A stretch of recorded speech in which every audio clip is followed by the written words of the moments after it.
Okay. This video covers a lot of different things. Tips, tricks, lessons, recommendations, and much more.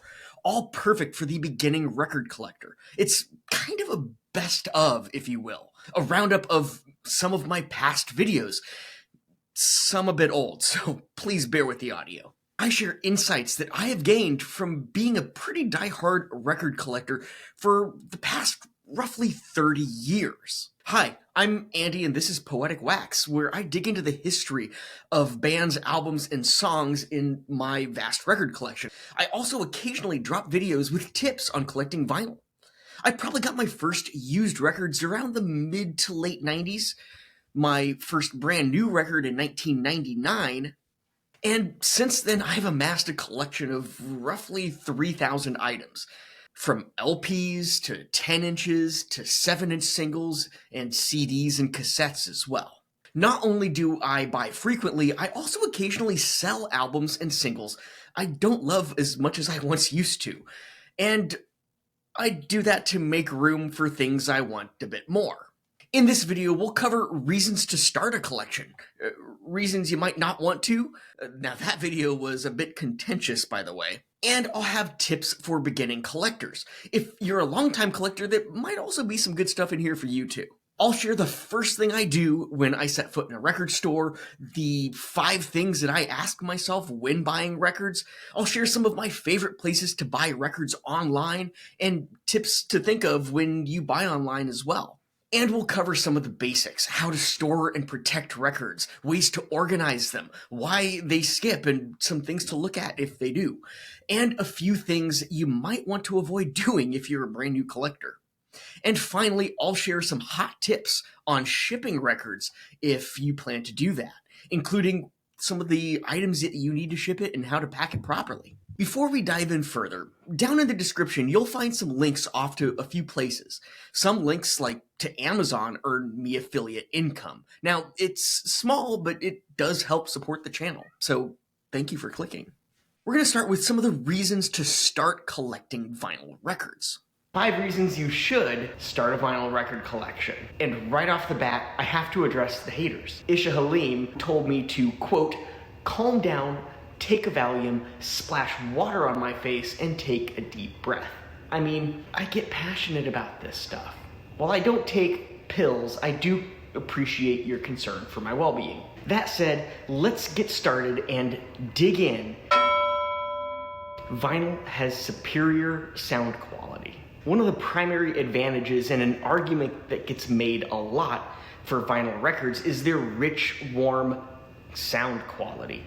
Analog recordings capture nuances and details that can be lost in digital formats, providing a more authentic listening experience. Granted, I know the true answer to that question, which sounds better when you compare vinyl and digital, or even vinyl and CD, is it depends. But in many cases, I'd make the argument that, yeah, vinyl does kind of sound better. A good example of which sounds better, leaning towards vinyl, is this album right here, the 2022 album by Always, called Blue Rev.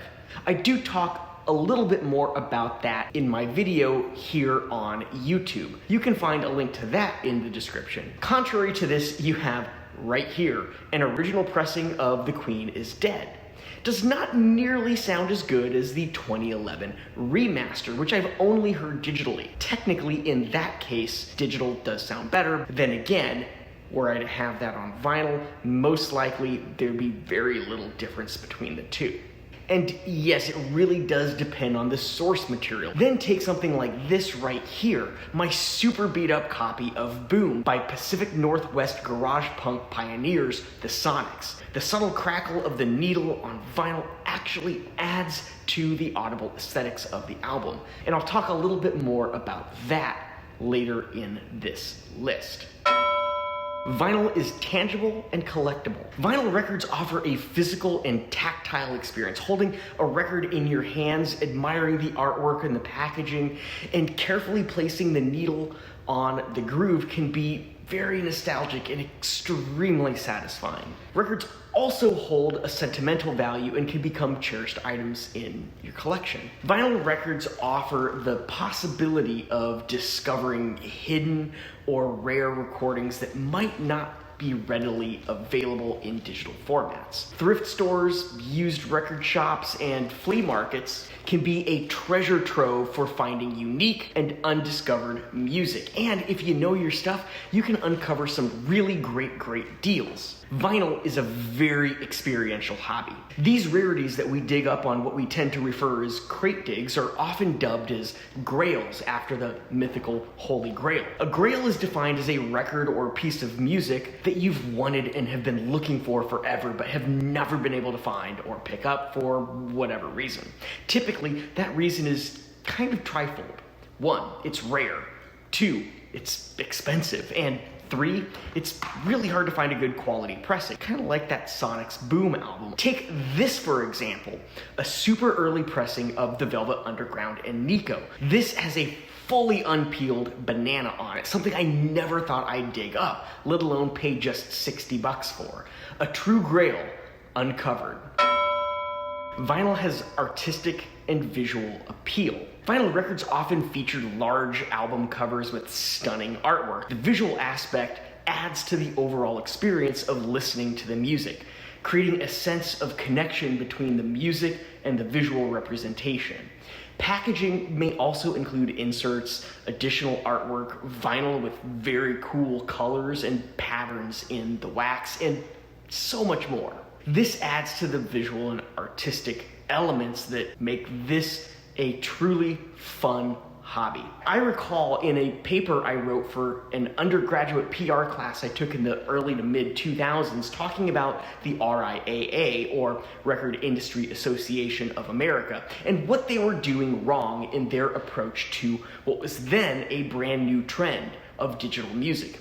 In my report at the time, I said that providing added value through enhanced artwork, supplemental content, and bonus material is a much better use of their time rather than going after people downloading the latest crappy Metallica album on Napster. That fans would ultimately be swayed back to the physical format through these exact elements. I was kind of right, as vinyl has seen a massive resurgence. However, I was wrong in the format, as at the time my focus was on enhanced CDs. I think a great example of this in play from my collection is an album like this, Clash the Truth by Beach Fossils. I love this album. It's probably my favorite by the band. Clash the Truth is celebrating its 10-year anniversary this year, and not all that long ago I picked up this, which is the 5th anniversary pressing, despite already owning an original pressing in my collection. Why? Because this is a double LP, and it contains 7 original demos of songs from the album. For artists that have a solid fan base, these types of pressings are truly great and make for repeat buyers and continued fans. Vinyl has a strong community and social aspect to it. Vinyl record collecting has a vibrant and passionate community. I mean, it's extremely present here on YouTube, and I'm barely even tapped into it yet. Hint, please subscribe. And sure, while there are those characters you kind of want to avoid due to their cluelessness and complete lack of social skills, and also just because they're mean assholes, the amount of genuine people with a vast wealth of knowledge and desire to share that in an authentic and genuine way with others overpowers the risk of running into the opposite. So connecting and conversing with other collectors, attending record fairs, engaging in discussions about music and vinyl can be an enjoyable way to share your passion and expand your knowledge. I mean, that's why I started this channel. That brings me to this right here. Back in the early 2010s, I bought this 7-inch single on eBay. The band is Tullycraft, a longtime indie pop band with punk leanings out of the Pacific Northwest. I didn't know it at the time, but the person I bought it from lived just one small town away from the small town I was living in Northwest Washington State at the time. His name is Brett. Brett and I became good friends. Likewise, I developed many friendships at my local small town record store back in Washington. And when it comes down to it, those are the people I have missed most since moving to Texas. We are down to the final one, number 5, and it is this. Vinyl is inherently nostalgic. Vinyl records, just like music, has a unique ability to transport us back in time and evoke feelings of nostalgia. Listening to music on vinyl can recreate the experience of a bygone era, allowing us to connect with the past and relive memories associated with specific songs or albums. It can even bring them up out of the depth. The crackling sound, which I've mentioned a few times with the Sonics album, the physical interaction with the record, like the Beach Fossils one. And then there's simply the overall vintage aesthetic that can stir up emotions and create a deeper sense of connection to the music and the era it represents. Collecting vinyl records can become a journey of rediscovery, rekindling old memories, and forging new ones as you explore the vast world of music. After years of ignoring this band, I found a brand new love for the Smashing Pumpkins after finding this original copy of Siamese Dream at my local record shop back in Washington. Perfect example right here. All right, I hope you enjoyed that one. It was kind of fun to look back at that video, which I did, I want to say, late 2003. And next we're going to go into the one that is probably one of the best performing on my channel. Reasons to not start a record collection. Now, once again, this was a bit contentious. A lot of people came at it from the perspective of, I'm just trying to cull away the people who are collecting, a weak attempt at pushing people away from collecting vinyl. Really what the intent of this video was to warn people who were thinking about starting of some of the things that make record collecting maybe not as always ideal as some people might think it is. So these are just some things to look out for. Here are 5 reasons to not start a record collection. Are you kidding me? If you're watching this video, you are probably thinking about starting a record collection. And in this video, I'm going to share why is the last thing you should be doing right now. These are 5 reasons it's a terrible idea. Take it from me, someone who has been collecting records for over 25 years. Okay, first, let me throw a disclaimer in there. I love vinyl. I love collecting records. And while I absolutely love it, there are some definite drawbacks and major cons. You should avoid it at all costs. Number 1, limited availability and selection. While vinyl's popularity has increased in recent years, it still has a smaller market share compared to digital formats and even other formats like CDs. This can result in limited availability and selection of certain albums, especially for niche or less popular music genres and bands. Yes, part of the joy can be the hunt, but the scarcity of some records is downright frustrating. It's painstaking and, honestly, agonizing. It hurts. Case in point, this here is Camera Obscura. I love this band. I have all of their records except for one, their first, Biggest Bluest Hi-Fi. It was pressed to 1,000 copies. You can't find it anywhere. They've teased reissuing it, but that was years ago, and who knows if it's ever gonna happen. I want it, but I don't want to spend $350 to get it. Number 2, fragility and maintenance. Vinyl records are delicate and susceptible to damage. Extremely susceptible.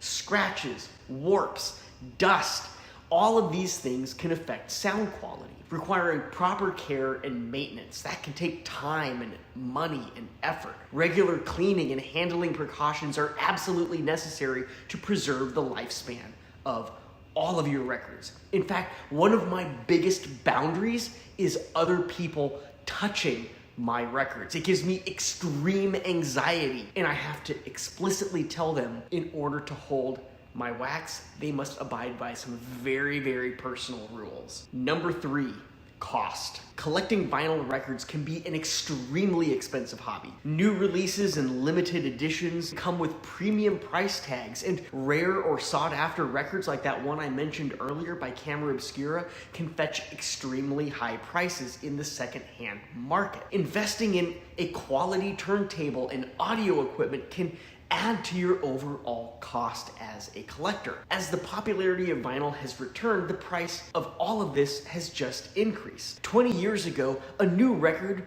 setting you back 20 bucks seemed quite steep. Now, one under 20 seems wildly inexpensive. Most new albums will set you back $30 at the very least, and that's in US money. This right here is a copy of Julian Baker's Sprained Ankle from, I think, about 2015 or so. This album is beautiful. I love the color, limited to just 150 copies, and it ran me well over $50, despite it having about 30 different variants, different colored pressings, other limited runs, all of that kind of stuff. Why did I choose to get this? I don't really know. I really like the album. I love it. It's a great piece of my collection. It's one of those that I really cherish, but I probably overspent for it. I could have gotten something that looked just as cool, had 4 to 5 times the number pressed, and cost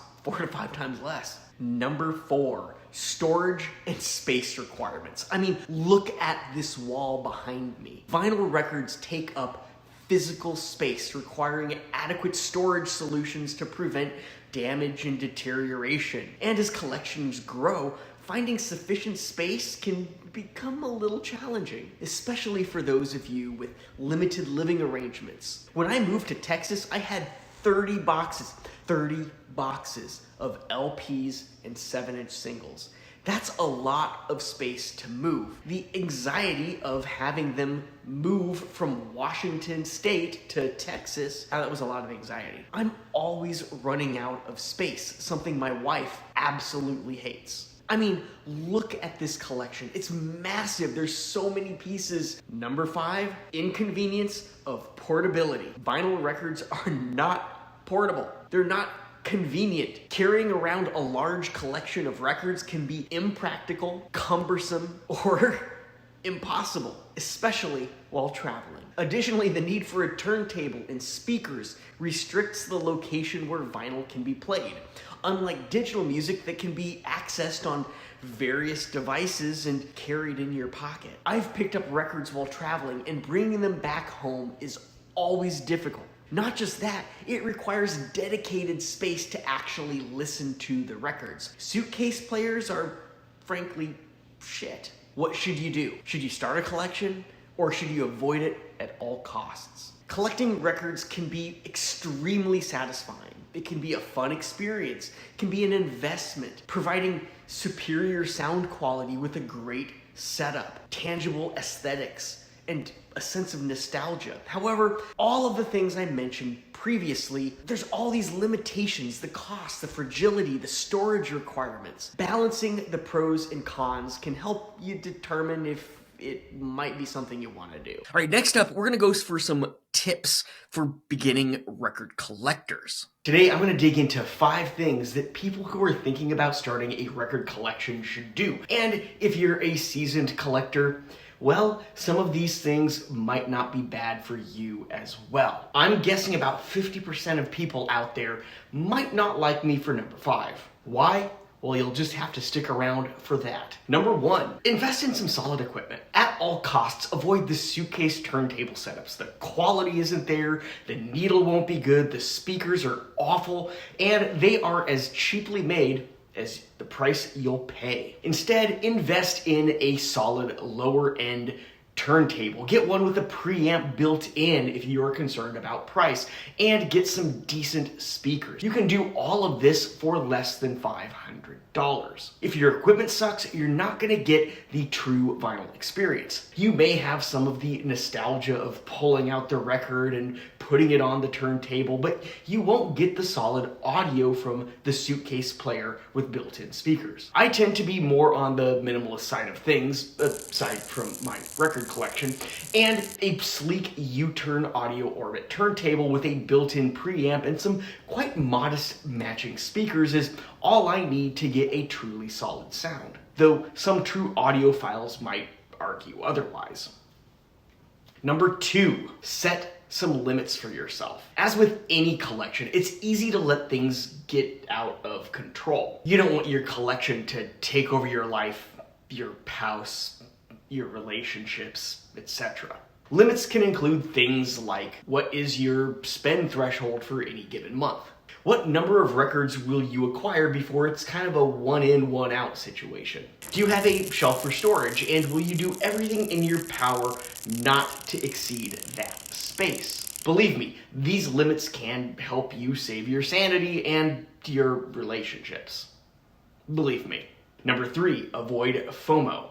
This might be the hardest tip to abide by, as it's incredibly easy to get sucked into FOMO, or fear of missing out. FOMO is what gets you in trouble. It'll take you from a modest collection to hoarder-level space issues in no time if you aren't careful, and it has the ability to break the bank as well. As you jump on all of the latest pressings or succumb to high quantities of records at great deals, don't get sucked into the hype and gimmick. Hot tip: your records are never worth quite what you think they are, even if you track these numbers on Discogs. Next, be yourself. Everyone has an opinion, and you know what they say about opinions. Go about collecting records in a way that's comfortable for you and that speaks to your personality. Let your collection express who you are, not who you think you should be or who someone else wants you to be. Let that freak flag fly. Devour all of your guilty pleasures. I've got a few in my collection, and some are my wife's. I threw up a beat-up copy of Stone Temple Pilots Purple on the turntable the other day, and my wife came home from work and looked at it and looked at me, and it was kind of both amusing and circumspect. I couldn't quite tell if it was surprised that I was listening to a true 90s classic, or if it was disapproval because, to her, the 90s was all about Euro dance music, not Pacific Northwest grunge and alt-rock. Did I care? Nope. I may have even turned it up a few notches. Finally, and here's number 5, remember, listen to them. In April of 2023, some articles circulated noting that 50% of people who own records do not own a turntable. My final tip is to start bucking that trend. Get a turntable. Listen to your records. In fact, I saw articles dating as far back as 2016, and I didn't have to look far. If you're passionate about collecting vinyl, be passionate about the true listening experience of vinyl, which includes putting it on the turntable and giving it a spin. All right, this next one is the first thing I do when I step into a record store. This one was also a little bit of a contentious one. People said that, well, that's just common sense. But if you are new to collecting records, this is something you might honestly not know.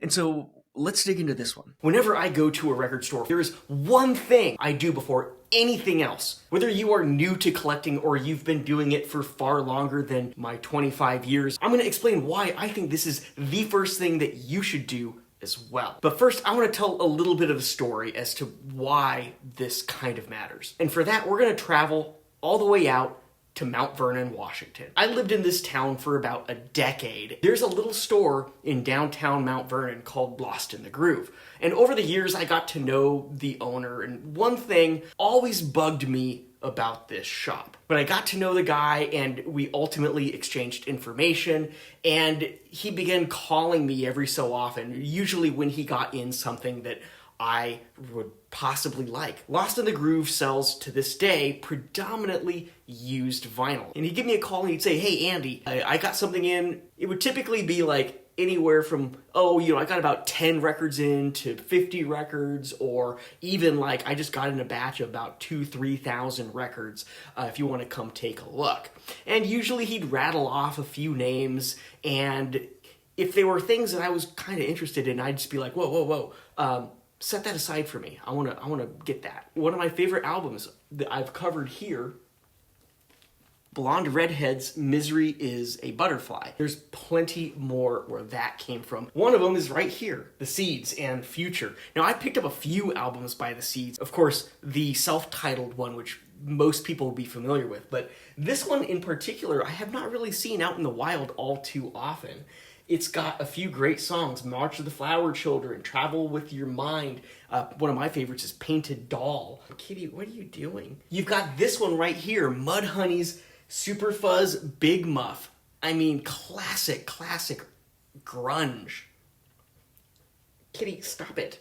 Another really great one that I picked up from him is this original pressing of Bubble Puppy and A Gathering of Promises. I think this is such an underrated album. I think it's from like 1969.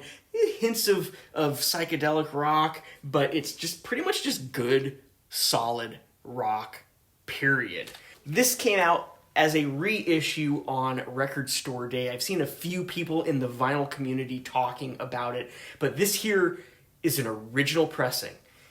Gandalf by Gandalf. This is true psychedelic rock, 1969. I could not help but pick this up. I had no clue who the band was or anything like that. Oh my God. This is one of the more valuable pieces in my collection, and it's really, really good. So those are just a very small amount of examples of albums that I actually was able to score from him calling me on a regular basis saying, hey, I got this new stuff in. And finally, if you watched my top albums turning 20 in 2024, you might recognize this one, Franz Ferdinand's debut LP, self-titled.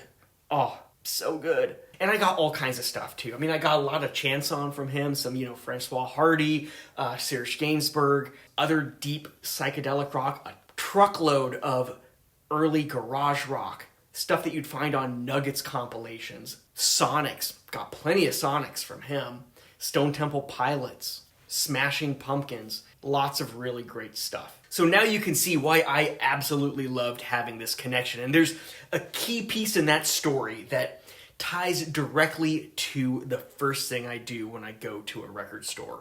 Most shops have them, but not every shop. My shop in Mount Vernon did not have one, and it absolutely drove me nuts. I let it slide simply due to the fact of the connection that I had with the owner. Even some shops that do have them don't have them for all genres. Josie Records, for example, has one, but it doesn't have one for modern used. All right, it's time. Enough waiting, enough stalling. I always go straight to the new arrivals section.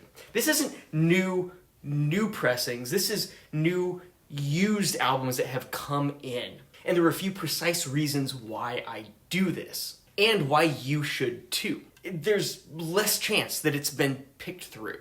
So you have the ability to find some things that probably wouldn't stick around long enough to hit the regular bins. What does that mean? Well, that means it's easier for you to potentially find grails in there. Deep cuts of stuff that you typically wouldn't find anywhere else, simply because it hasn't been sitting on the shelf for weeks or months. That's what I do. That's what I think you should do, of course. As always, this is just an opinion, so if you do it a different way, you be you. Do your thing. So long as you're supporting the artists. So whenever I buy records, especially when I'm maxed to the capacity like I am now, there are a few things that I ask myself, and we're going to jump into that next. What are some things that you should consider when you're buying vinyl records? YouTuber PJH Voles left a comment on a recent video of mine, and they stated, I notice a kindred spirit in your borderline OCD in your setup and home. So I have a question. Do you have any standard by which you decide whether or not you'll purchase a used record? All the ones I've seen have been new pressings. When you buy used, are you okay with corner dings, ring wear? What about the quality of wax, VG and higher? Are you okay with crackle? I just thought I'd ask. Love the videos. First up, thank you for your comment. Why don't we dig in? I'll share more about this one right here in just a second. That's a great question. I honestly have quite a few items in my collection that would be considered good plus sleeve and or vinyl, and some that are even poorer quality. I think it's a toss-up. So let's look at 5 things that I look at when I'm trying to decide whether or not to buy a record. And I'm gonna expand it from not just used, but also new. And I'll talk a little bit about each one along the way. Another caveat, each of these questions is going to be weighted a little bit differently. Sometimes I'm gonna be just going out and taking a chance on something, or it's something that I kind of would like. It's been on my want list for a while, but I'm not like die hard about it. So other things are going to be weighted greater than this particular question. First, how much do I want it? If I'm at a record store or if I'm shopping online, in particular a place like Discogs or eBay where shipping comes into play, I'm gonna weigh how much I actually want that particular record. If I really, really, really want it, this could outweigh all other questions. You take this one, for example, right here, The Smile and their new album, Wall of Eyes. It is on limited edition blue vinyl. It is really cool looking. I love the artwork.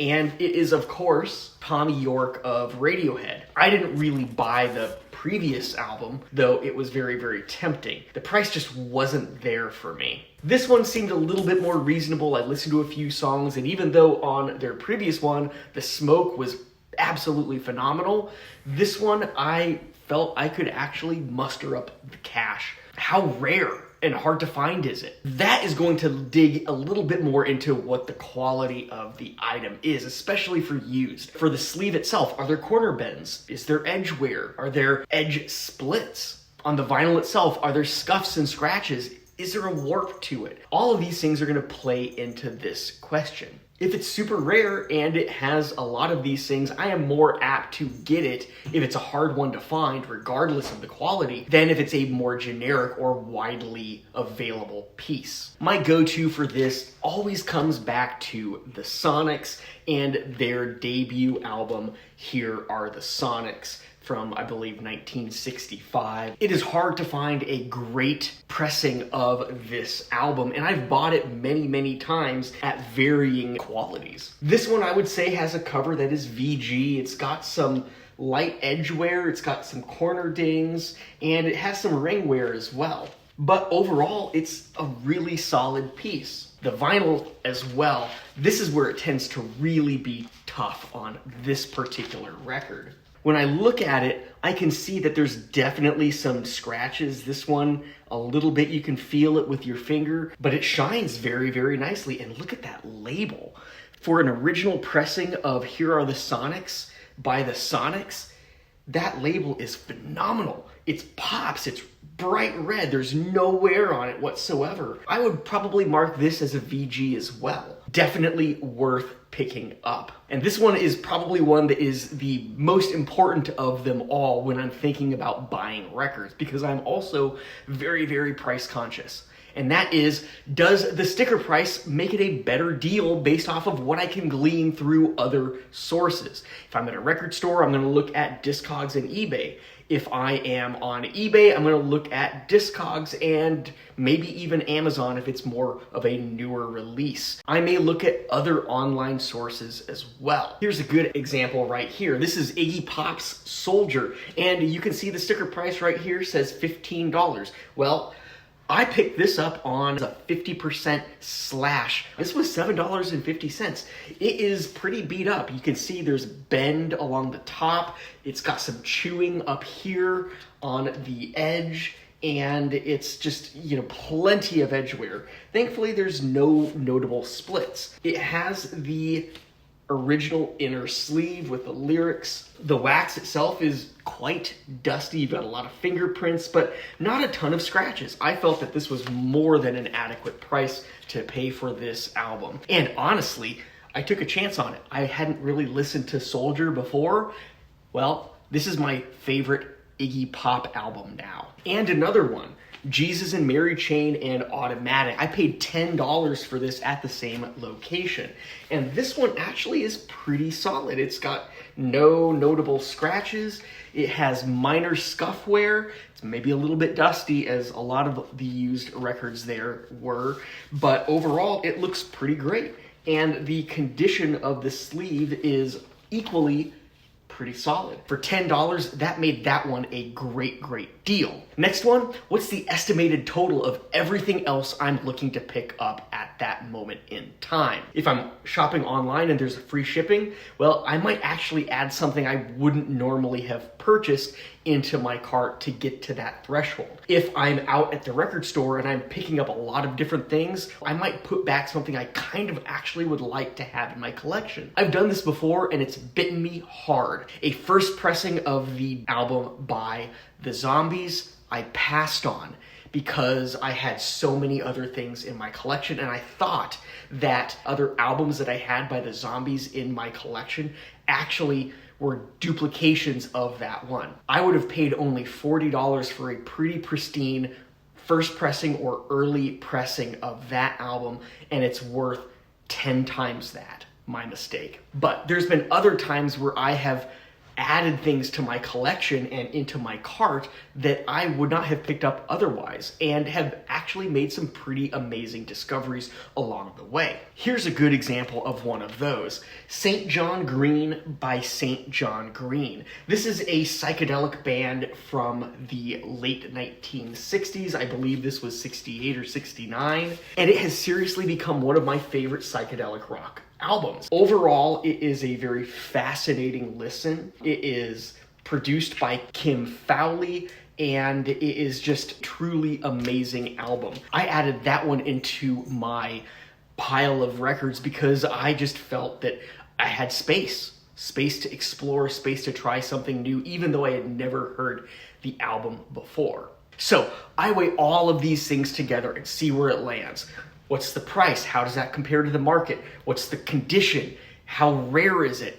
All of these things go into play when I go and choose records to purchase. In some ways, these old albums, the Sonics, Stone Temple Pilots, Jesus and Mary Chain, St. John Green, Iggy Pop, the Crackle, those imperfections almost sound better given their age and the original nature of the albums. What can I say? Sometimes the crackle actually adds to it. OCD? Yes, absolutely, 100%. I'm right there. Not necessarily when it comes to some of the quality elements of the pieces that I add. To sum things up, yes, I will weigh all of these things together and see where it lands, but I'm totally fine with a bit of crackle, some ring wear, some corner dings, etc., even some seam splits, especially from the 60s, 70s, maybe even 80s and 90s, kind of depending on what it is. Waffles, what are you doing? You don't do that. Get down. Get down.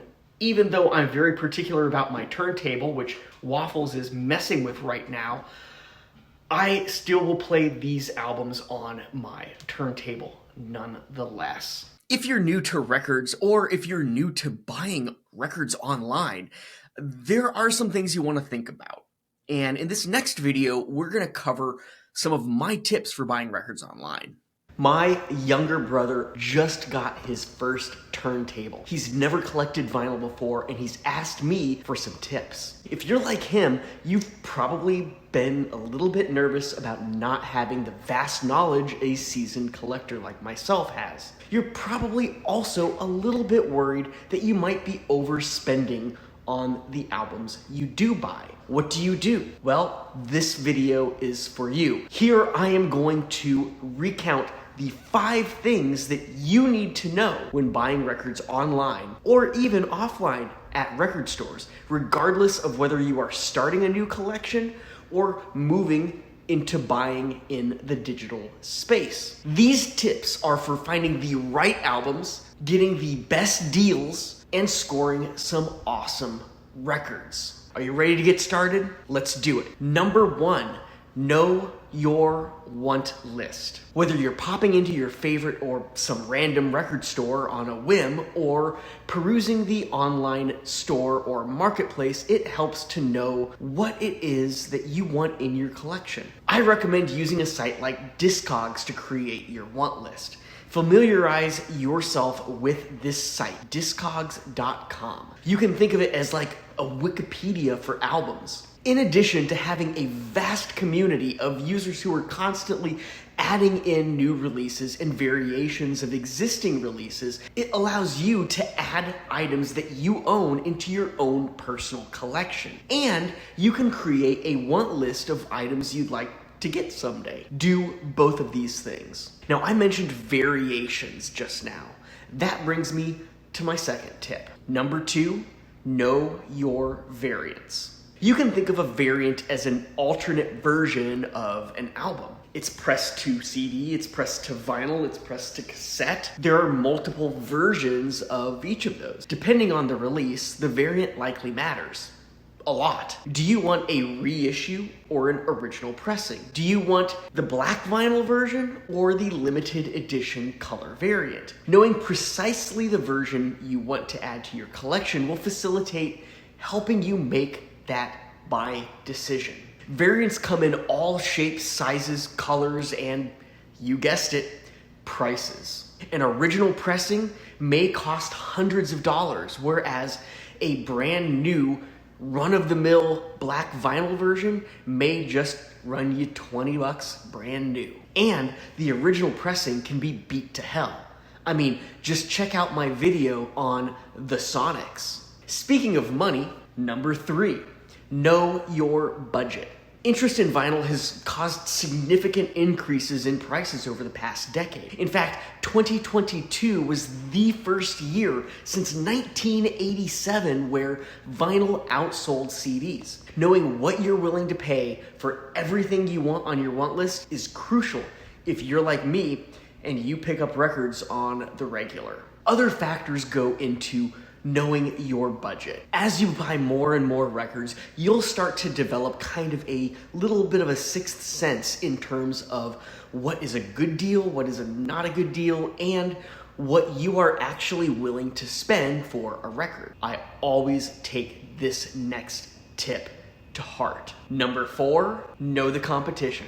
Even if I find a record within my budget, I always shop around. I'll start by looking at average prices on the release page on Discogs itself. After all, they give you this information at the variant level. Then I'll check prices across multiple other sites, including Discogs, what's currently listed on that variant's page, and other variants like it if I'm not specific to which variant I want. I'll look on Amazon, I'll look on eBay, and I'll even peruse shops like Rough Trade, label sites like Sub Pop, or even a band's Bandcamp page if it's a newer release. I do all of this before making a decision whether and where to buy. Pro tip, I always factor in tax and shipping when comparison shopping online as well. As an Amazon Prime member, I get free shipping, but sellers on Amazon Marketplace don't always price things competitively.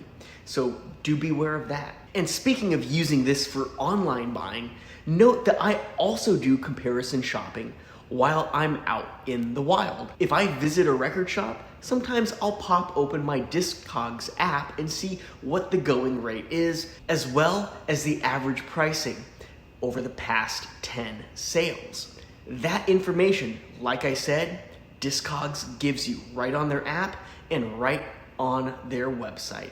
All of this brings me to my 5th and final tip. Number 5, know your cart value. I love this one. If you hit a certain threshold, some retailers on sites like Discogs and eBay eliminate shipping charges. Even if they don't, adding a second or third record to your order usually decreases the shipping cost per record. And that can move a record from being outside your budget limit to within it. Know your want list. That comes right into play here, and we circle right on back to the beginning. If you know your want list, you can add an item to your cart if that seller has one for sale. Before we dive into some of my favorite places to buy records online, I'm going to ask the question and then I'm going to provide my answer to should you buy records from Amazon?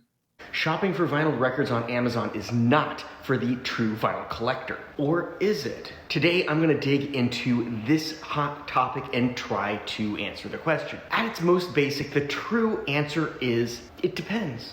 Granted, that's my answer for any place I buy vinyl, be it online, offline, at a local shop, or a big box retailer. So there are 3 things that I'm going to look at in this video. I'm going to start with looking at their selection. If you're going to buy vinyl on Amazon, you'll be buying new, period. That said, more obscure bands may not be on the marketplace, and while you will have a wide, vast selection, you may not have the assorted variations that you're looking for. You'll find plenty of new releases, classic albums, plenty of indie artists as well, and this is all great so long as you're not tied to that specific variant. Obscure, colored vinyl pressings and all of those things. It's also quite convenient. I mean, most people these days have an Amazon account, and quite a few have Prime as well, which you get free shipping more often than not. But for some of the deeper cuts, there are several top marketplace sellers that do charge shipping. But it's typically a little bit more reasonable than other platforms. So, about $3.99 US on average, as opposed to say like the upwards of $6, $7 these days on a platform and marketplace like Discogs. Let's take a look at packaging. Okay, this is a big one for me because throughout the latter half of 2021 and pretty much all of 2022, Amazon was having major quality issues when it came to shipping vinyl. During this time, nearly half the items that I purchased on Amazon had to be returned. They came in a plastic bag with 0 padding. That's the equivalent of cycling spandex versus a leather jacket. You fall, you get hurt. Believe me, I know in both cases. They'd arrive bent, warped. I mean, it was just ridiculous. On the plus side, the ease of the return process made it really easy to get replacements or just return the item and get a refund. I'm happy to say that this is no longer the case. It's completely changed in the past 8 to 10 months, and a number of purchases over that time have yielded well-packaged item with solid padding. Let's look at mass consumerism. If you have a local record store, buying from those shops is typically the preferred way. I mean, you support your local music community, you support local small business, you get the great experience of going to the record store physically too, which it's one of my favorite activities to do. The selection is likely to vary as well. You'll find indie retailer pressings, like this one right here by Blonde Redhead, and plenty of obscure bands and local bands as well. Or they may be sold out. It's a big toss-up. As for mass consumerism, yes, buying from Amazon supports a massive corporation, but it also supports small businesses, as many of Amazon's products are actually sold by third parties through the Amazon marketplace. That is actually supporting small business as well. Personally, I prefer saving money, and I'll still support my local shops when the prices are right. Typically when shopping for used, but also occasionally when shopping for new, especially if I'm looking for a specific variant. So, should you buy from Amazon? Does it make you a bad collector if you do, or a bad person? Even worse. No, that's ridiculous. If you think that, this channel is not for you. Some people say otherwise, but I say shop where you want to shop, get the records that you want to get, go the ones that you're passionate about, even if it's Nickelback or Creed. And if it means getting them from Amazon at times and your local shop at other times, so be it. Carolyn Rose, OX4 by Rye. I've got Pale Saints, The Comforts of Madness, and Codeine. All 4 of those were purchased on Amazon. My final note is a disclaimer, and it's also for transparency purposes because I prefer to be transparent about this stuff. Yes, I do earn affiliate commission from Amazon, another way of supporting small business. All right, now that we've answered that question, here is my video on the best places to buy records online. Where are the best places to buy vinyl online? Today, I am going to explore this question in depth. I'll share a few ups and downs of each and what to consider when buying from them. Whether you're new to collecting, looking to further your knowledge on your favorite longtime hobby, or just seeking out records to get somebody as a gift, you'll probably find something in this video for you. Discogs. Discogs is a specialized online marketplace for vinyl record enthusiasts, and it comes with its own set of pros and cons. One of the standout advantages of using Discogs is the ability to search for and purchase very specific pressings of vinyl records. Discogs' extensive database provides detailed information about various releases, including catalog numbers, matrix codes, barcodes, and a slew of other minute differences between the specific pressings. This level of detail is particularly valuable to collectors who are really looking for that particular version of an album. It allows buyers to be incredibly precise in their search, ensuring they get the exact record they desire, so long as the seller has listed it properly. Another significant pro of using Discogs is the potential to save money by purchasing multiple items from one single seller. Many Discogs sellers will offer combined shipping discounts, which can significantly reduce shipping costs. Furthermore, Discogs offers a platform for both new and used vinyl, catering to a wide range of budgets and preferences. However, it is worth noting that some sellers on Discogs may charge relatively high shipping fees, so it's essential to carefully consider all costs when making a purchase. Alternatively, sellers might list their prices higher due to the excessive fees the platform charges when items sell. Once 8%, it increased to 9% in 2023, and now that includes a cut taken from the shipping costs as well. And of course, you have payment processing fees from PayPal, which are around 30 cents per order plus 2.9% roughly of the entire order as well. Additionally, sellers set their own pricing, which can sometimes result in overinflated prices.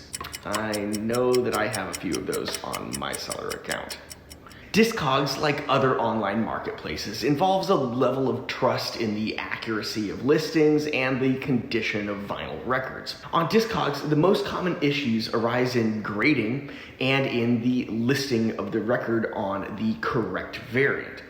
Scammers have also become a growing issue, so as always, be aware of prices that may seem a little too good, especially from brand new sellers without ratings. One thing I also love about Discogs is it's not just for buying and selling records. You can actually catalog and track your entire collection on the platform. And as the prices have gone up and my buying habits have gone down in terms of the platform, it is still my go-to place to catalog, track, and check prices for vinyl. The next one is eBay. eBay is a popular online marketplace for buying and selling stuff. Unlike Amazon, which focuses entirely on new, eBay is a blend of new and used, and it's a great place to go grail hunting for vinyl records. You can even set up alerts for specific items. Like other places to buy vinyl online, it offers both advantages and disadvantages. One of the notable pros of using eBay is the auction format. Auctions mean you have the chance to get some pretty amazing deals depending on the item being auctioned off. eBay allows buyers to potentially find vinyl records that might be challenging to find elsewhere, including some rare, hard-to-find bootlegs like one from Slowdive, which I have covered right here on this channel. On the downside, eBay has seller fees that can drive prices up. Sellers on eBay are often charged various fees, including listing fees, final value fees, and additional charges for featured listings, not to mention payment processing fees through PayPal. Same as Discogs. Seasoned sellers will bake these fees into the prices of the items they list. Like Discogs, the eBay marketplace is made up of sellers that range from individual collectors like myself trying to make room for vinyl they'd rather have in their collection, and small businesses that do this day in and day out for a profit. Next is Amazon. Amazon is perhaps the best known online shopping marketplace, at least here in the United States. What started as an online bookstore has grown into a behemoth where you can literally find anything. That said, it's become a popular platform for purchasing vinyl records as well, catering both to seasoned collectors and newcomers to the format. One of the primary advantages of shopping for vinyl on Amazon is the vastness of the selection it offers. With millions of products available, you can find a diverse range of vinyl records spanning different genres, eras, and artists. Amazon's extensive catalog ensures you're likely to find what you're looking for, with some limitations. Moreover, Amazon often allows third-party sellers to list their vinyl records, offering a marketplace for independent record shops and sellers. Amazon's user-friendly interface and customer reviews make it easy to research and select vinyl records. It includes reviews of the album and the purchase and the marketplace seller you're looking to buy from. Two other benefits include the shipping and the returns. On the shipping end, if you have a Prime account in the United States, you're going to get free shipping more often than not. And it typically arrives within a day or two, unless it's coming from a marketplace seller. And with the returns, if there's anything wrong with the product, Amazon makes it very easy to ship it back for a full refund or replacement. Next is Bandcamp.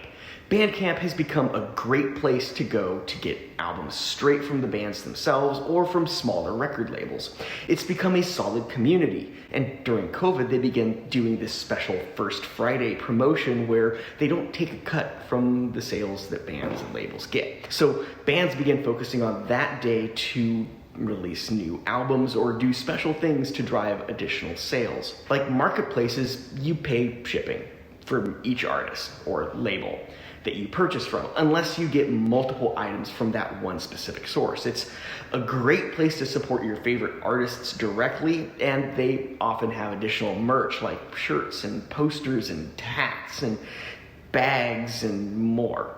You may find slightly higher prices here depending on the band and the release, but you'll also have first dibs on some releases that might disappear pretty quickly due to scarcity and lack of quantity pressed. Next, Rough Trade. Rough Trade is a renowned record store with both physical locations and a massive online presence in both the US and the UK. It was originally formed in 1976 in London, England, and expanded to New York City in the US at some point. It expanded 2 years after its original formation into a record label. You'll recognize that if you're a fan of The Smiths, Scritti Politti from the 1980s or from the 90s, and the 2000s, Jarvis Cocker, The Libertine, and The Strokes. One of the major pros of this record store is its strong reputation for promoting independent and alternative music. They've been pushing it for over 45 years, and they also have a vast in-house selection of limited edition Rough Trade exclusive pressings. Furthermore, Rough Trade occasionally hosts sales that feature popular and top indie artists alike, making it an excellent source for vinyl collectors looking to save a little bit of money while expanding their collections. Their post-Christmas year-end sale in particular is one I look forward to each and every year. One drawback is that Rough Trade's exclusives, which I love, are usually limited in quantity but still sometimes overpressed. This limited nature has sometimes been overhyped, making the regular price not as attractive as you might think in the long haul. Over time, they may increase a little in value like other limited edition pressings, but it's really a toss-up. Still, I have plenty of great Rough Trade exclusives in my collection that are quite cool and that get regular spins on my turntable. Next, record labels. Another spot that I love to shop is online record shops of the record labels themselves. Getting items straight from the label often allows you to pick up some really cool things, and they often have exclusives specific to the bands they release that you can only find direct from them or direct from the bands themselves. Sub Pop, for example, has their loser editions. Polyvinyl has their early bird edition. These labels have branded their label exclusive, whereas others have not. Furthermore, independent labels can provide a more personalized shopping experience. Many labels painstakingly curate their rosters, so it can be a great spot to explore new artists similar to the ones you already love on the label. This can lead to discovering new artists and albums that might not have grabbed your attention previously. The downside can be added shipping and handling costs, as well as the extended wait times for items that have been delayed. Next up, local record stores online. Following your local record stores on social media platforms like Instagram can clue you into the latest items they stock on their shelves, and perusing their catalog on their websites and their Discog store can get you some pretty great records without the shipping. A lot of these spots will allow you to order online and then pick up in store. I did that with my 2022 reissue of the Smashing Pumpkins' classic Melancholy and the Infinite Sadness double album, which was on the 3LP unofficial trifold version. This one came from NTX Vinyl, a label that also has a pretty solid presence right here on YouTube. Some stores are super niche, specializing in a variety of obscure subgenres and carrying stuff you just don't find anywhere else. One example is Jigsaw Records out of Portland, Oregon, which has a physical spot called My Vinyl Underground. Chris from this shop has been importing and selling obscure indie pop, twee, and lo-fi artists from labels overseas for nearly 3 decades. You can always leverage shops like his to pick up a few extra albums or singles for what you typically pay to import a lone album yourself from overseas. I gotta do it. Big box retailers and change. Here we go. Big box retail chains like Target, Walmart, and Tech. Why not? I'll throw Urban Outfitters in there as well. These have become increasingly popular destinations for vinyl, especially the more mainstream, appealing to younger collectors in particular, or on the other end, the older ones who are just kind of getting back into the hobby. The benefit here, contrary to my popular 5 reasons you should not start a vinyl collection video, is that it does attract new audiences to the hobby, and we need it. We thrive on it, despite the driving up of costs. These spots regularly have exclusive pressings which typically come on some sort of colored vinyl. The flip side is that they can be overproduced, even the exclusives, and overpriced. So before you go purchasing a copy here, check the variant on marketplaces like eBay and Discogs to see what the secondhand sales prices of these are, so you might be able to save some extra money if that's something that matters to you. So, what did I miss? What are some of your favorite spots online to shop for records? Let me know down in the comments. All right, let's stop talking about buying records. Let's talk about the collection process itself, how to store and protect vinyl records. Let's get into some of my tips for this very important piece of collecting. What are some of the best ways to store and protect vinyl records? Today, I'm sharing tips I've learned in more than 25 years of collecting records. All of the records behind me. And I'm going to get brutally honest and share some of my biggest pitfalls when it comes to these as well. So stick around for that.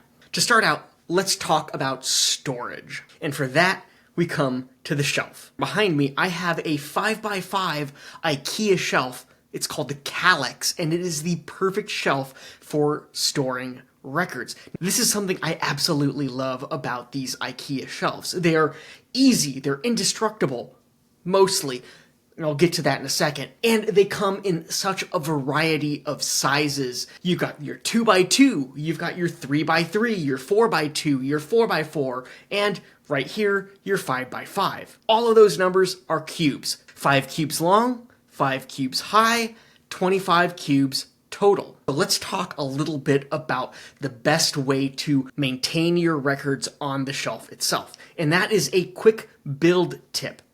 When you get the Calyx shelf, IKEA, you gotta build it yourself. You've got long middle parts and you have short middle parts. The long middle parts are the horizontal ones. The short ones are vertical. Why is that? If you do it the other way, the vertical being long and the horizontal being short, that means all of that weight is directly on the shelf itself. There's nothing supporting it. Whereas if it's horizontal, it's distributed on the edges where it connects into the outer edges, and it's supported at the base along each of the vertical shelf points.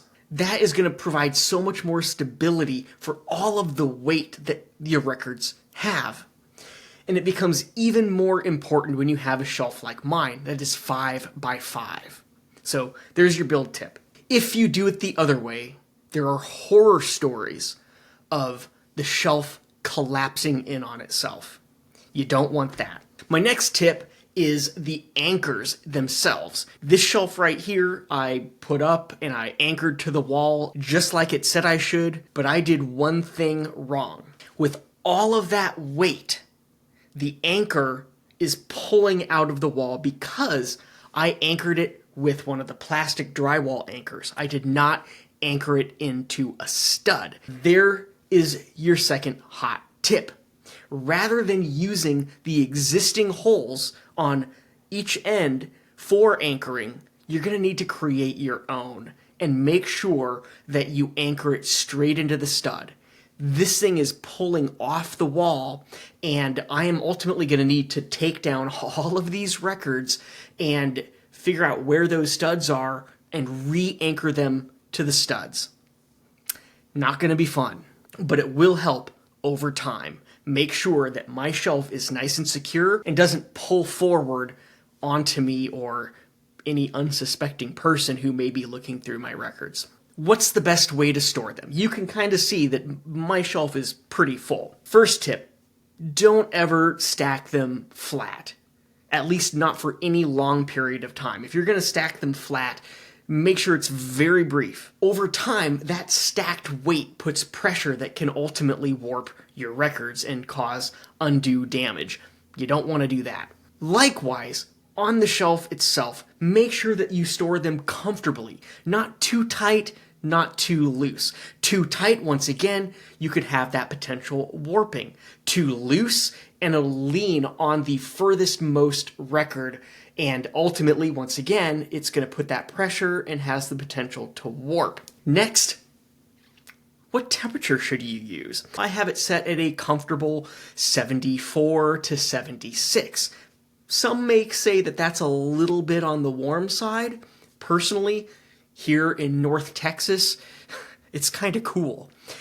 When you get higher than 80, 81, this is Fahrenheit, so if you're outside the United States, run your conversions to Celsius. That heat has the potential to warp, and you don't want warping on your records. So that was more of a macro view, storing lots of records themselves. Well, let's look at the micro view and individual records and what my preferred method is of storing them. I have two examples right here. I have This Year's Model by Elvis Costello, which is one of my most played albums of the year, thanks to an album story that I did. I also have right here a newer album. It's by a guy named Jaco Gardner. It's called Hypnophobia. Is kind of like this psychedelic indie pop. The first thing you'll notice with these two is that I have them in protective outer sleeves.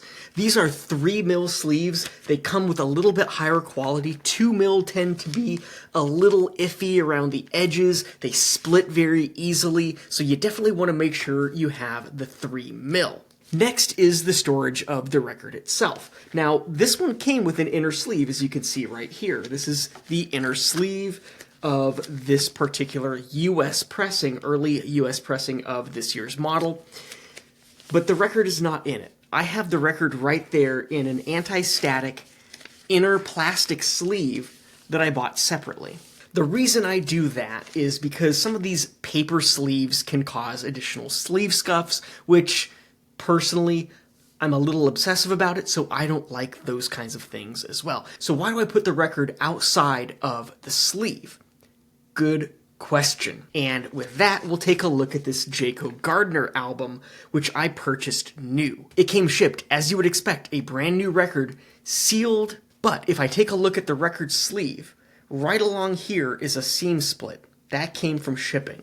So the problem with shipping records inside the sleeve, you have more of a chance of damaging the corners where the record touches the sleeve. That's one thing. On the second is the continual pushing the record in, pulling it out, also provides more wear on those edges as well. So if you're shopping used and you see records with a lot of damage along the edges, well, that's probably why. The other reason obviously being that they don't have it in an outer sleeve. So to look at that one more time on this year's model, you can see up here, this was stored that way for a long time because you've got a little bit of a split along the top right here at the opening. So about the inner sleeves, any inner sleeve is better than none.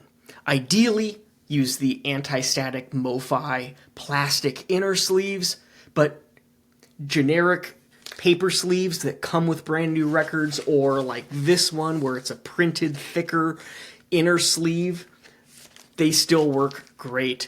My personal preference is to have one of the clear plastic ones, but it's not something that I have included on every single album in my collection. There are my tips for storing and protecting your records. So once again, down in the description, you're going to find links off to the items I use to store and protect my records. So feel free to save those links for future use. Next is 10 ways to organize your collection. And some of these are pretty obvious. Other ones are just weird.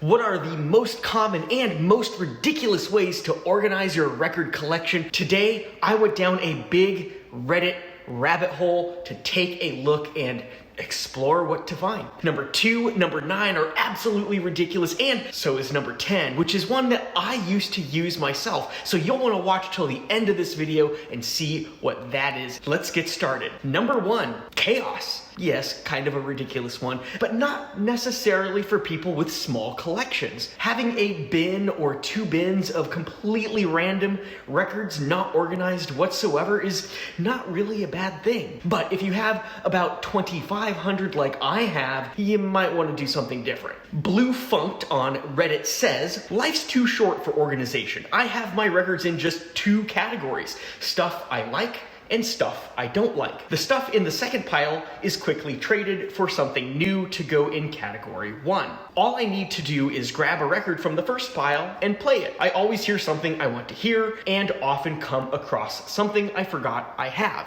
That is a great idea when it comes to chaos, although personally I would rather go to Discogs and hit that random button if I wanted something random that I liked. The second one is recency. I just got this copy of Down on the Upside by Soundgarden. I just finished listening to it. That means it would go in the upper left, which is the most recent spot. It's the very front of the list. Or I could do it reverse and put it at the bottom right because I just played it, so I'm going to put it at the end.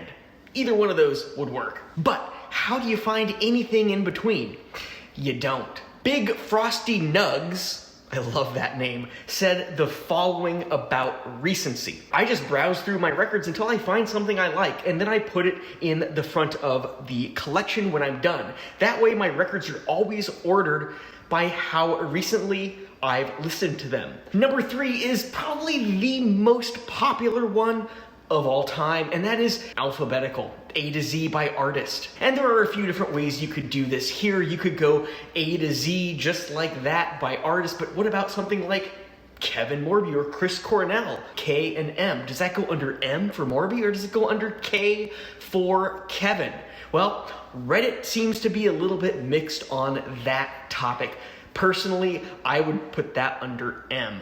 And what about artists you have multiple albums of? Well, the most common thing, according to Reddit, is chronologically from there. So, most recent album on back or earliest album on forward. I love this one because this is an alphabetical one, but it is absolutely ridiculous. Alphabetically by band manager's middle name. Number 4 is by genre or subgenre. Genre tends to be one employed by a lot of record stores. You'll see rock, you'll see indie, you'll see international and jazz and everything in between. They tend to have it lumped to main genres, but even that can get a little tricky. I had some good friends back in Washington that actually went into subgenres. So they had punk and post-punk and proto-punk. They had indie, they had rock, They had various sections for jazz all over the map. It was a little confusing because they had about 5,000 to 10,000 records. So someone like myself going in would kind of have to hunt to see where the different subgenres are. So user 9bikes makes a great point about sorting by genre. Most record stores keep genres separated, and I hate it. Somewhat regularly, I look for an artist I expect to be in one section only to find they have it in a different category than I expected. Absolutely valid. I've seen it many, many times at my local shop, Josie Records. Wait a second, Sonic Youth isn't in this kind of indie section. It's kind of over here in this really small, like, punk section. Number 5. Now, this one's interesting because some people actually said by release date. Soundgarden would go in my 1996 section. Test Case 7 writes, I sort by release date. I'm better with numbers than letters, so I find things easier that way. Totally makes sense. I completely get that as well. LeKurtz says, sorting by release date is the worst idea I've ever heard. Kitty, get the fuck down. Number 6 is categorically. So this one was lumped into different labels. This one is from A&M, so this would go under A&M Records, and it would either be by one of two different things. First, you could do by label category number. Second, you could do it by release date. But once again, it kind of separates out artists that have had albums on many different labels. Cactus Boy Scout, I love that name too, that's a good band name, isn't it? Says, I'm probably alone on this, but I tend to buy records more based on labels that I like, so I organize by labels. It is a thing, absolutely, not unheard of in the least. All right, number 7 is the one that you probably expected if you are a big fan of vinyl, and that is autobiographically. Now, this one is super fascinating. It's the one employed by Rob in High Fidelity, where he tracks his albums basically based on when he purchased them and why. I could have at the very end of my list would be Built to Spill's Keep It Like a Secret, which was the first record I remember purchasing new. Then all the way up to this one. But really, would this be under the most recent? Or would I categorize this back in the teens when I first really got into this album upon its release in 1996? I don't know. How would you put that autobiographically? Next. And this is another one used by record stores, and that is geographic region. Where is the band from? You could have a South America section, you could have Europe, and you could even break it down within there to select countries that have a lot of releases from within that area. Soundgarden would be from the United States, and maybe in the United States that's separated into different geographical regions, so Pacific Northwest, whereas you'd have a band similarly from Boston, say Dinosaur Jr., and that would be on the East Coast, so we would say maybe have that under a New England section. Hey, it's a viable way, right? Then, maybe for areas that you don't necessarily have a lot, it would just be more by country. So I could say Mexico, and that would be my section there. Or South America, don't really have many from that area, so that would seem to make sense. An entire section, relatively small, just dedicated to an entire continent. This is another interesting one. Number 9 is chromatically. Some people said chromatically by spine color. So this is kind of a black fades down into brown. I would probably put this in kind of the darker brown, almost black section. Aesthetically, it sounds really cool. Like you could just look at it and it would just be this really cool color spectrum. For me, it doesn't necessarily work because I keep mine in these plastic sleeves. Bowery_boy says color coded. Keep it spicy for your guests. And someone replied, ooh, that would actually be really cool. Like one continuous gradient through the spectrum based on spine color. I have no idea how you would find anything, but it would be so visually appealing. King Frogs states, by color of vinyl, then tempo of second track, then composer's second child's middle name. I mean, that's just stupid, but I get what he's doing there. And finally, number 10 is, it's one that I used to use myself. By fake subgenre. I created this whole series of fake genres that only I really knew. So it's almost autobiographically, but it's a little bit different. Just to kind of give you an idea, Soundgarden would have been in my Wayne Campbell section, which was 90s rock, sometimes mainstream, sometimes fringe, garagey stuff. Also my Jane Lane section, which tended to be more female-based rock, typically heavier rock, indie rock, Riot Girl, stuff like that. And of course, who can forget my Al Gore section, which was entirely made up of space rock, desert rock, and droney stuff that you would probably equate to a desert, barren, dystopian world where the climate has just completely eradicated everything and it's about 200 degrees outside at any given moment of the day. And here's how my current organization is set up. Like most, I start with size, because size matters, right? 12-inch, 10-inch, 7-inch. I also have box sets separated out, so girth. Next is alphabetical, A to Z by artist, and I already hinted that someone like Kevin Morby would have gone under M. Next is chronologically by release, in order of their release date, starting with the oldest. It's kind of by the way that Discogs organizes it. So LP first, then singles and EPs, and then finally compilations and live albums. I also separate out from the alphabetical side artists that I have 5 or more albums of on 12-inch. Those get their own special sections. Bowie, Blonde Redhead, Beatles, Built to Spill, Big Thief. I'm just starting on the B's.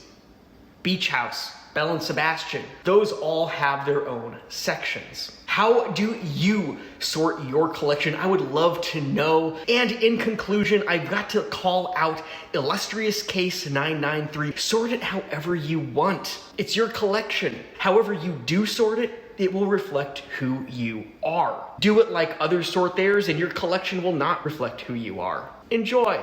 When you buy records, especially if you buy used, every once in a while, you're going to come across a record that skips. Now, in this next clip, we're going to talk a little bit about why records skip and some things that you might want to check or do about it.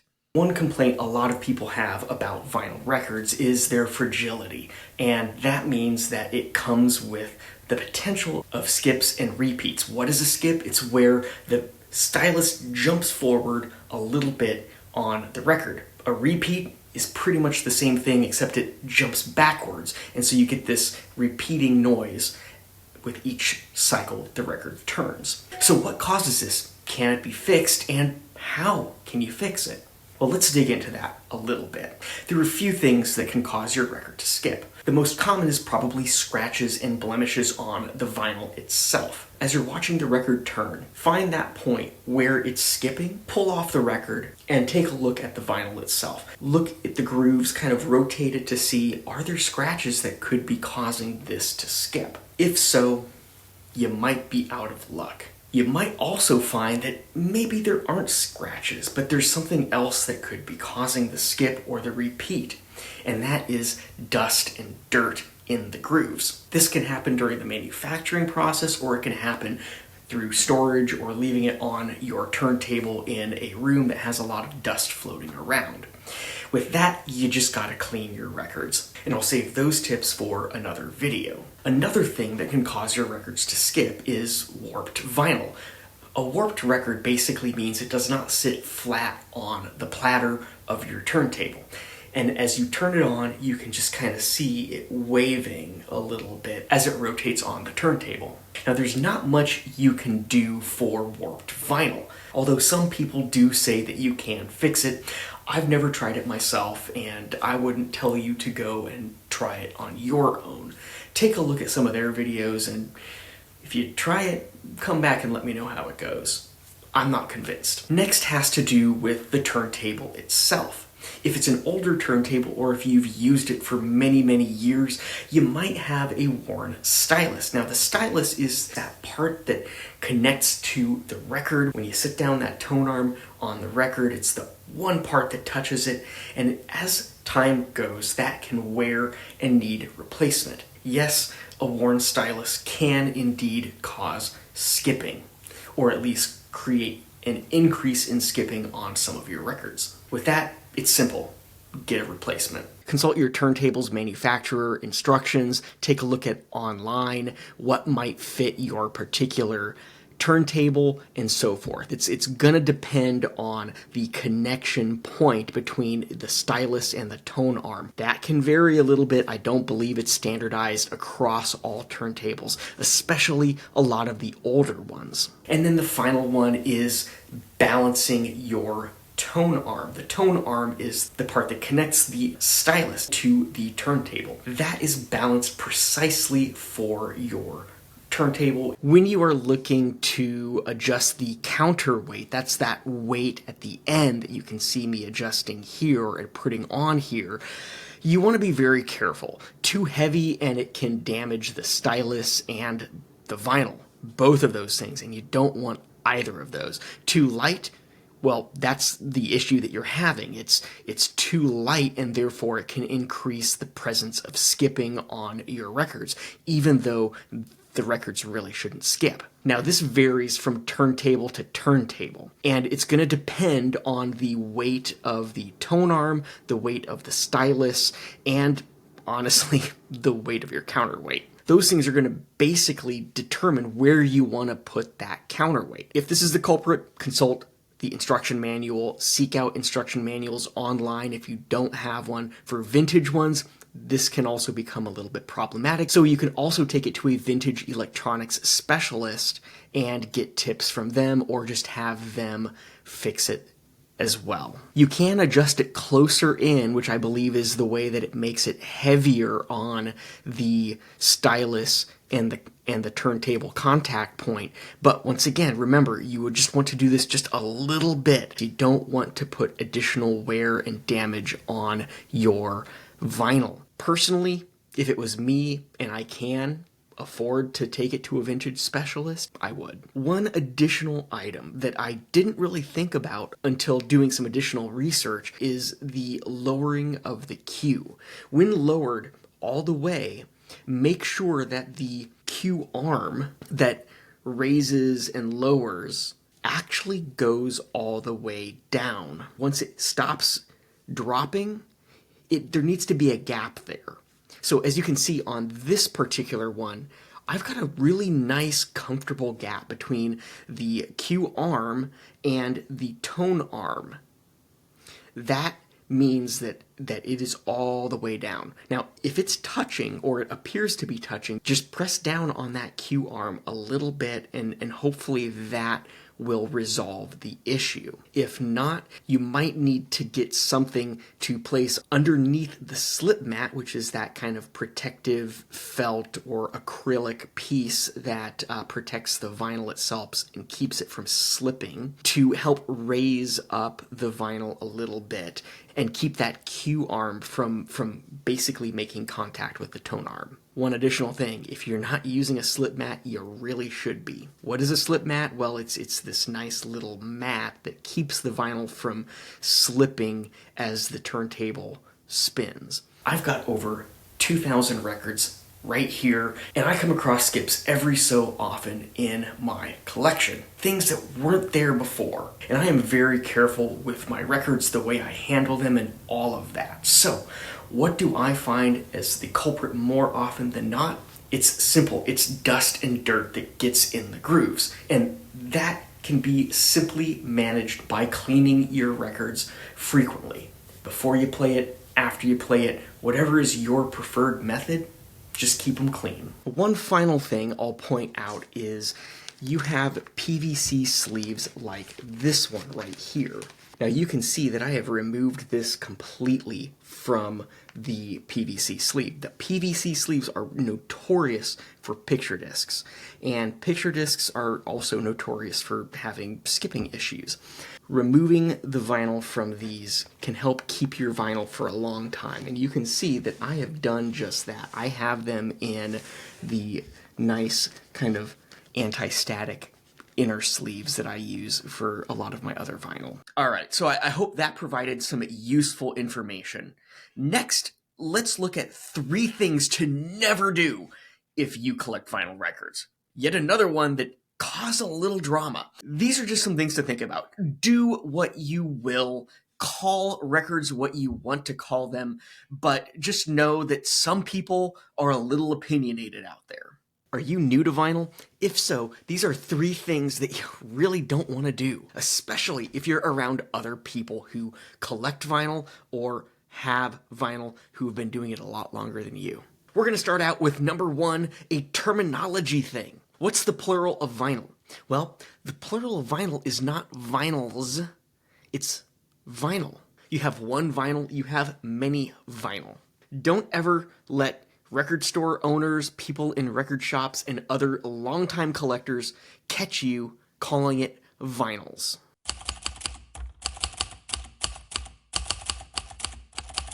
Number 2, don't stack your records. One thing you'll never see in my collection is a big stack of records. If one does happen to show up, it's for the briefest of moments before they go back upright. Why?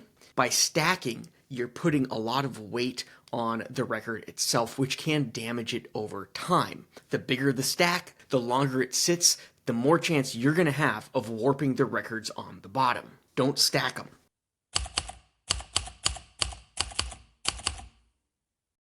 Number 3, vinyl is great. I absolutely love vinyl, but one big issue is that it's kind of fragile. Don't ever hold it by the grooves. 1, you're going to get fingerprints on it. 2, you're going to get scratches on it. 3, you're going to get dust and grime and grit and grease in the grooves themselves. That's going to affect your playback, and that is not something you want to mess with.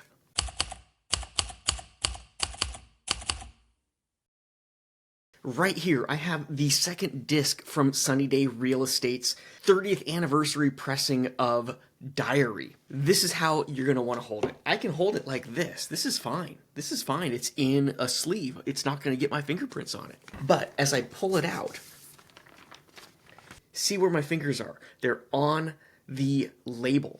See where my thumb is. It is on the edge. It's not curled around, touching the grooves. It's on the edge. That is how you hold vinyl records. And when I flip it, I just have it nice and comfortable between. I'm not touching the grooves, once again. There it is.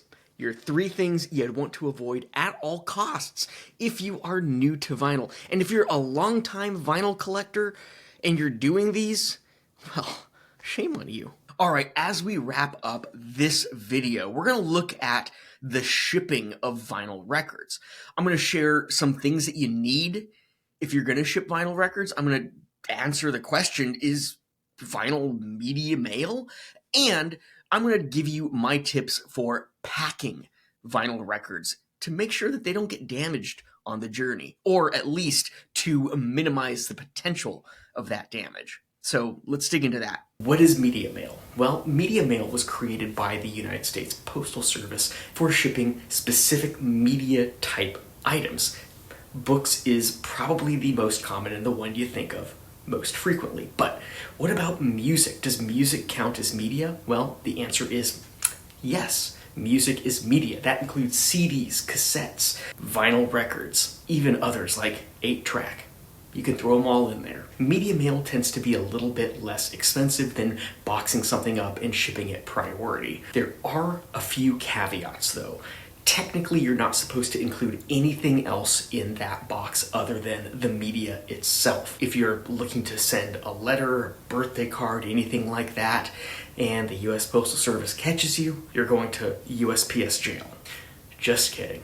I don't know what they'll do. Just ship the record without anything else in there. You can always include an invoice, but that's about it. If you are shipping internationally from the United States outside of the country, and that includes Canada and Mexico, you're not going to be able to ship it media mail. There is not a media mail international option. If you have records, if you just inherited records, or if someone gave you some records and you're looking, okay, where's the best place to sell these, you might look at a few different places online. eBay is perhaps the most well-known marketplace for selling stuff online, and eBay is a great place to go. Now, you might have a little bit extra competition on there, or you might not, depending on what it is you're selling. The other place is Discogs. Discogs is a marketplace tailored specifically to the physical format of media. You can add things to your collection, you can list items for sale, and it gets down as granular as the specific pressing. If you're going to list it on Discogs, make sure that you have a very clear understanding of how to go about pinpointing what pressing you have specifically. We're going to talk about 5 essentials that you need if you're going to start shipping vinyl records. This could be if you're shipping it as a gift, or if this is going to be something you do on occasion. These are the items I recommend getting. 2 are almost imperative. 2 are, well, let's just say they're optional. And 1 is absolutely essential. And I'm going to provide a tip in case you are shipping to and from an address within the United States. So make sure to stick around for that. It'll save you money. The first optional one comes if you are shipping something that is used. Personally, whenever I ship something used, I always make sure that it has an inner sleeve. Inner sleeves like this plastic one can help protect the record if you are shipping it and it doesn't already have one. I personally like these kind of MoFi or anti-static plastic ones. They are much better than the paper ones that a lot of records come with. There's less potential for sleeve scuffs and stuff like that on the vinyl itself. Once again, this is optional, but if you are shipping a vinyl record that is used, make sure to ship the inner sleeve with the vinyl record in it outside of the sleeve. The next item is very similar, and once again, only really is something I would recommend if you are going to be shipping a lot of records. That is outer sleeve. This can provide a little extra padding and protection when shipping records. Personally, I put all my records in outer sleeves like these. Next, your record shipping box. Now, I buy these in bulk from Amazon. They're about $1 each when you buy them in bulk, but you can get smaller quantities like 10 or even, just a handful, but these are made specifically for vinyl records. If you're just shipping one off or a couple, you can always get a 7-inch one or a 10-inch one as well. I just have the 12-inch and I'll ship my 7 inches in these as well. They fold up nice and neat, and there's enough room for 2 to 3 records as well. In addition to the box, I also strongly recommend you get some of these nice little padding pieces. Now, you can make them yourself by cutting out an existing box or cutting pieces of an existing box to provide that extra padding. Extra padding will help protect your records. I have had albums come in one of those nice record boxes, but they have like little puncture pieces, and this padding has saved the record itself and the record sleeve from getting damaged.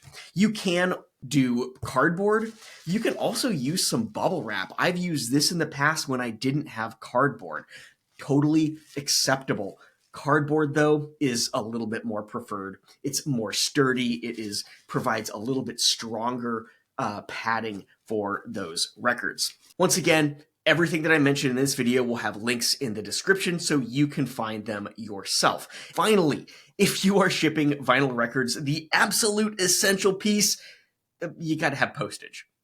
And if you're shipping from a US address, United States, to another US address, you got to ship it media mail. Okay, that's a wrap. If you have made it this far, congrats and thank you. You're a rock star, and I super appreciate you sticking with me to the end. Go ahead and hit that like and subscribe button. Ring that little bell for notifications too. And let me know down in the comments if there's something else that you'd like to know as a new collector, or, honestly, as a longtime collector like myself. Can't wait to see you in the next video.